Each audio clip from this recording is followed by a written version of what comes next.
Elijah and Moses, these were the prophet which God used so mightily in former days. Doesn't mean that God could not use other prophets. But there is a reason why I'm saying I want to talk about this Elijah and Moses. Moses met God in Exodus 3, and he was told to go and rescue the children of Israel from the hand of the king of Egypt and to take them into the land of Canaan. That was the mission of Moses. He was sent for two missions, to rescue them and to take them in the land of Canaan. But he only managed one mission. He took them out of Egypt and he did many miracles. And people appreciated, which I'm sure some insulted him. But he could not take them in. He could not finish his mission. In Deuteronomy 34 verse 4, the Bible says, God led Moses on the mountain and he showed him the land of Canaan. And he told him that you have seen it, but will not enter. Then Moses died on the mountain. I'm sure not many days from there, Aaron, also the priest, the brother of Moses, also died. Then in Jude 1 verse 9, Archangel Michael and the devil began to argue about the body of Moses. So there was something about the body of Moses. Till today, no one knows where Moses is buried. God himself buried him. So there is a secret about this Moses. Then when it comes to Elijah, Elijah was a mighty prophet, but when the time he killed the prophets of Baal, or the prophets of Jezebel, when Jezebel heard it, he said, tell Elijah, I'm going to do the same to him tomorrow. If I'm not doing it, my God will strike me down.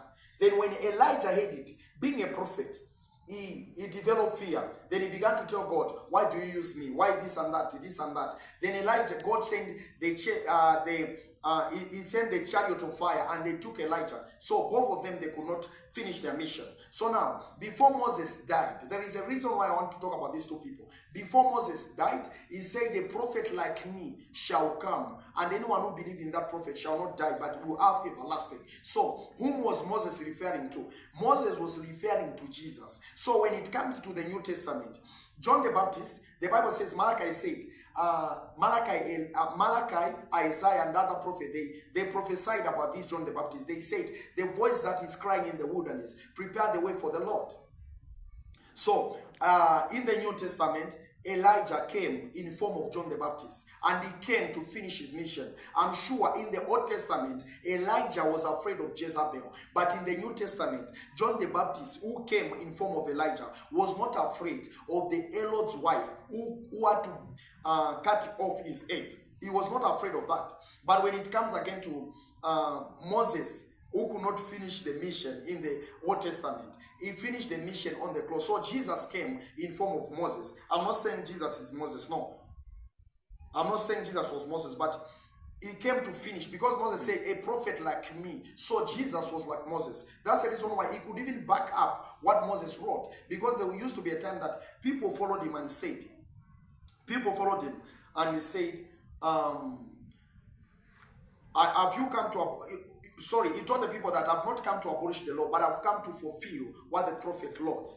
And again, in Mark 9, when Jesus was on the mountain of transfiguration, Moses and Elijah appeared. They appeared. Why did Moses and Elijah? Why not God sending angels to Jesus? He sent Moses and Elijah because these were the people that Jesus came to finish the mission that they failed. So I'm sure you have now understood that the reason why Elijah, John the Baptist came in the power of Elijah was to fulfill what Elijah could not. Jesus came to be like Moses, because he was walking in the Mosaic power. So I'm sure you get what I'm saying.